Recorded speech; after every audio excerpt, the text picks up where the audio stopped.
Hello and welcome to all our viewers in Nigeria and around the world to News Cycle on Global Television. We're coming to you live from the nation's capital, Abuja. I am Queen Agaba. The federal government has called for more participation from the private sector in the fight against poverty in Nigeria. The Senior Special Assistant to President Bola Tinubu on Humanitarian Affairs and Poverty Alleviation, Delu Yakubu, made the call at the inauguration of the Shola Mercy Foundation Free Skill Acquisition Program in Abuja. Yakubu, who represented the president at the event, urged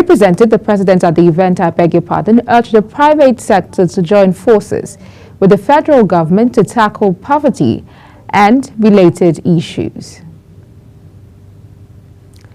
Peter Obi, former presidential candidate of the Labour Party in the 2023 election, has condemned the federal government for operating multiple budgets concurrently.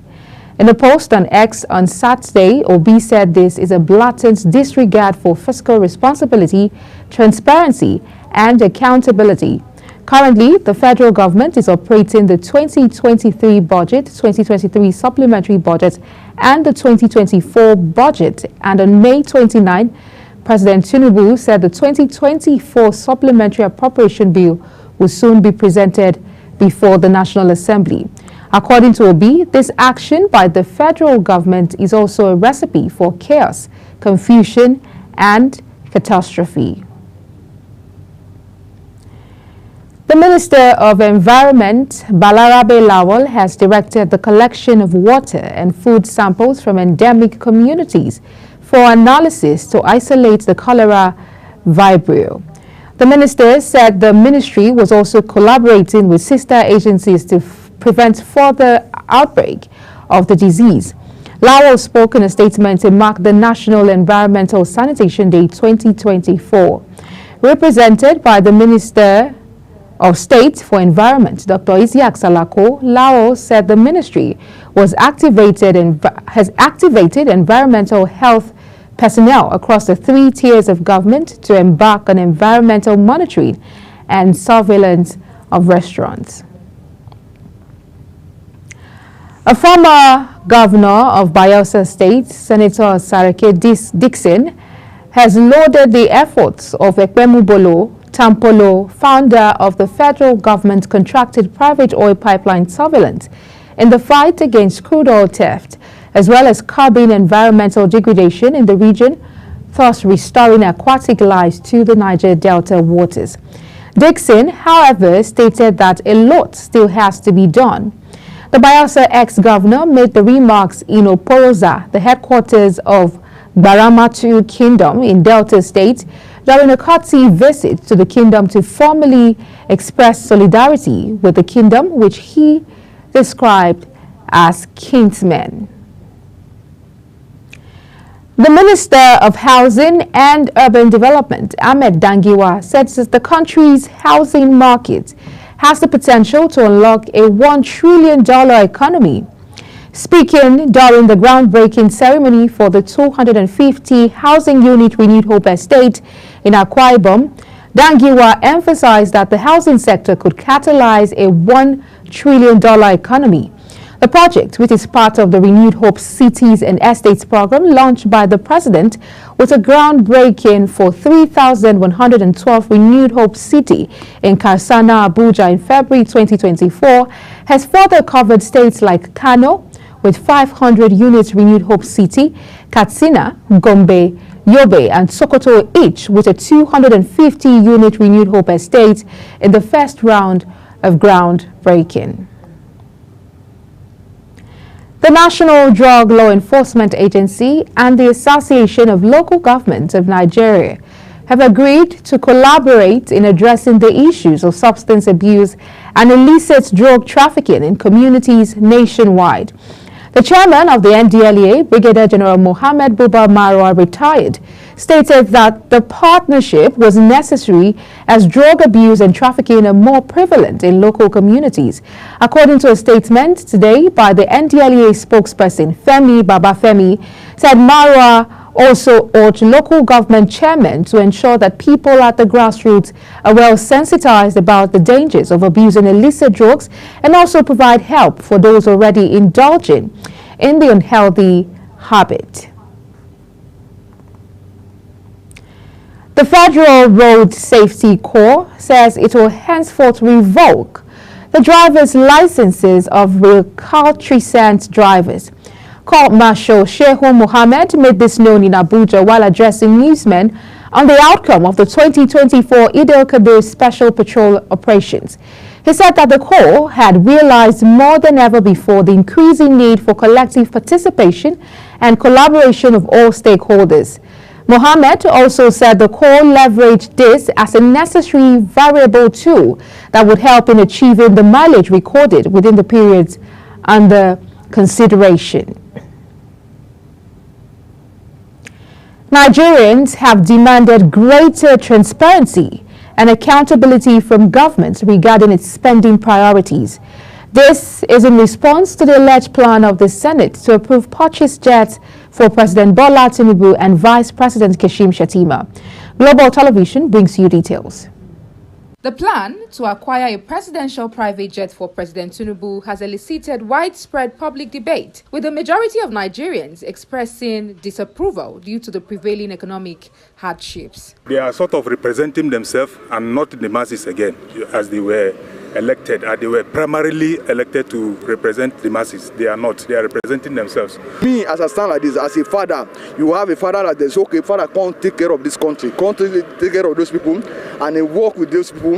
And the father, now, if your children they feel hungry, you know how you feel someone. So that people where they are around all this misery, if they think no work, find way. Wow, if the president want to get a presidential jet, no problem. It's good. It's our president. You understand? We cannot say you should not buy a presidential jet. You understand? We won't want to buy something that is more presidential jet that you want.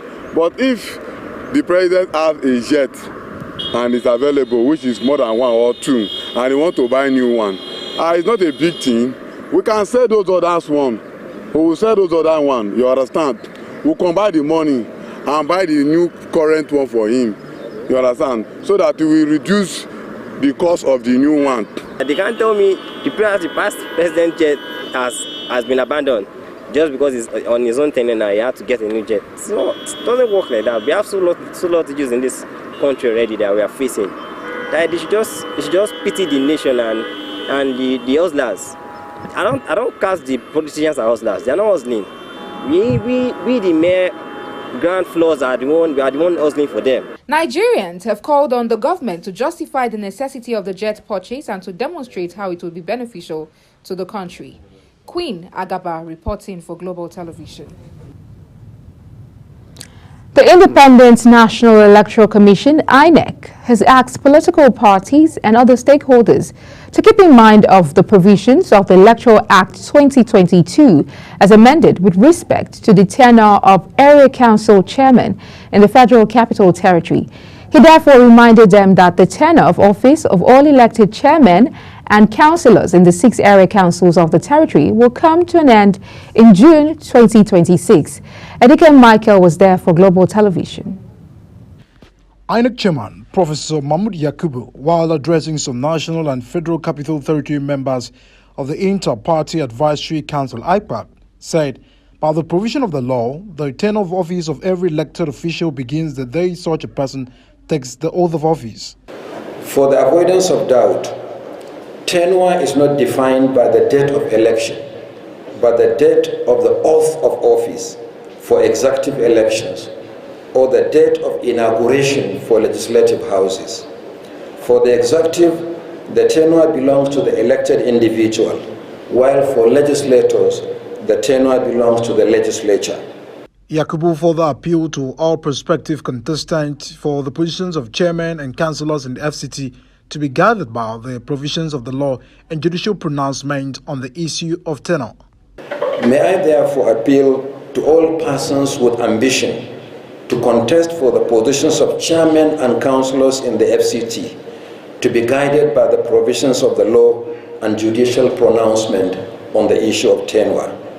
I also appeal to political parties to enlighten their members accordingly. There have been agitations by political parties and candidates interested in contesting the area council elections over what they considered a delay by the commission in releasing the timetable for the area council election in line with the provisions of the Electoral Act, a development that informed their visit in order to seek clarification. Edikan Michael for Global TV News. The Miyetti Allah Cattle Breeders Association of Nigeria has emphasized the need for the protection and preservation of the institution of the Sultanate in the country. The national president of MACBAN, Alhaji Baba Uthman Ngezama, made the call in a statement today in Abuja. He said that the institution of the Sultanate, which dates over 200 years, should not be toyed with by politicians who are supposed to be channeling their energy in promoting good governance. Uthman Ngezama criticized the alleged subtle threat to emasculate the revered Sultan, who is the symbol of Islamic authority in Nigeria. Some Nigerians have expressed concern over the announcement of 155 billion naira allocation for the purchase and sale of assorted foodstuff, which is to be distributed through state governors. In an interview with correspondent Michael Edikan, they pointed out that it might not achieve the desired result, citing past instances of similar initiatives. President Bola Tinubu at Thursday National Executive Council meeting also approved uplift grant for 100,000 families, sued for the cooperation of state governors in ensuring effective implementation of the initiative. Nigerians are, however, appealing to state governors to allow the benefit flow across the board without political interference. Giving money to the state governors, the money may not reach the farmers that produces food. So I see that as a misrepresentation. If you give money to the governor will use the money the other way around. The money will not reach the farmers. I could remember some time ago, the same governors were giving money. During COVID-19, all the money given to the governor never get to the right channel. So it's just so unfortunate. Putting money in the hands of the state governors is like putting a goat into the mouth of a tiger. So I believe they should go to the president should work with a Bureau of Statistics and where they collate data and get to know the poorest of the poor. Go to the register or a social register. Then from there they can do unconditional transfer of funds to them. While emphasizing the urgency of boosting food production, the president noted that the Sokoto-Badagry Highway is a pivotal project as a state within this axis form the food belt of the nation. And with Badagry being an important artery for food export. Edikan Michael reporting for Global TV News. You're watching News Cycle coming to you live from Nigeria's capital, Abuja. We're on Star Times, channel 276. Kindly follow us on our social media platforms using @GlobalTVNG and other handles now showing on your screen. When News Cycle returns, Naira rated worst performing currency in 2024. This and other stories coming right after this break. Do stay with us.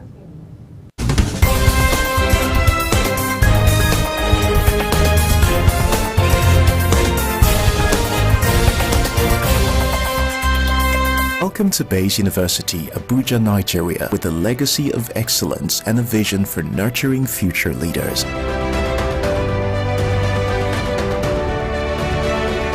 Bayes University is in a league of its own. We're all about our people, processes, and technology. Bayes is one of the highly rated universities in Nigeria in terms of product quality standards. We don't just produce graduates, but groom people into employers of labor. And it has made us understand that learning is all about three things. We learn, we unlearn, and we relearn. Bayes University Hospital offers a range of specialized services equipped with the latest technology, manned by a team of trusted professionals. And now, our vision extends beyond our walls with the Baba Ahmed University in Kano following our lead. Join us at Bayes University and invest in your future today. Bayes University is the institution that you will get the best value for money education in Nigeria. Bayes University. Learn. Many thanks for staying with us. Now, if you've just joined us, this is Global Television bringing you live broadcast of the News Cycle.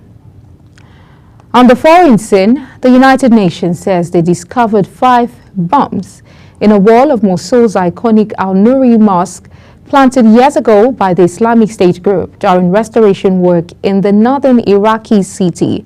5 large-scale explosive devices designed to trigger massive destruction of the site were found in the southern wall of the prayer hall on Tuesday by the UNESCO team working at the site. Mosul's Al-Nouri Mosque and the adjacent Leaning Minaret, nicknamed Al-Hadba or the Hunchback, which dates from the 12th century, were destroyed during the battle to retake the city from IS. Iran has warned that all resistance fronts, a grouping of Iran and its regional allies, would confront Israel if it attacks Lebanon. The comment from Iran's mission to New York comes with fears of a wider regional war involving Israel and Lebanon's Iran-backed Hezbollah movement. The two sides have engaged in near-daily exchanges of fire since the war in Gaza began. Such exchanges have escalated this month alongside bellicose rhetoric from both sides. Israel's military said plans for a Lebanon offensive had been approved and validated, prompting Hezbollah to respond that none of Israel would be spared in a full-blown conflict.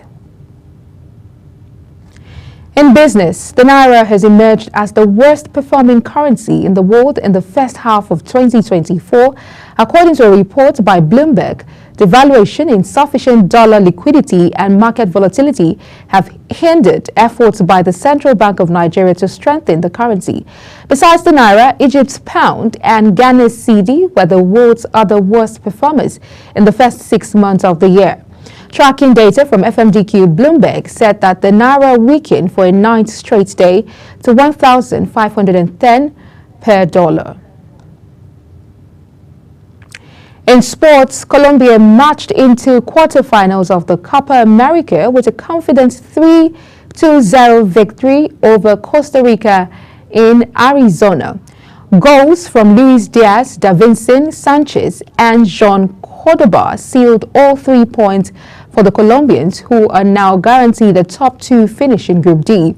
Colombia will qualify for the quarterfinals as group winners if they can secure at least a point against Brazil, a 4-1 winner over Paraguay in Friday's other Copa contest in their final group game next Tuesday. And that's it on the news cycle, and it came to you live from Nigeria's capital, Abuja. We're on Star Times channel 276. Kindly follow us on all social media platforms using @GlobalTVNG and other handles now showing on your screen. I'm Queen Agaba. Thank you for watching and see you again.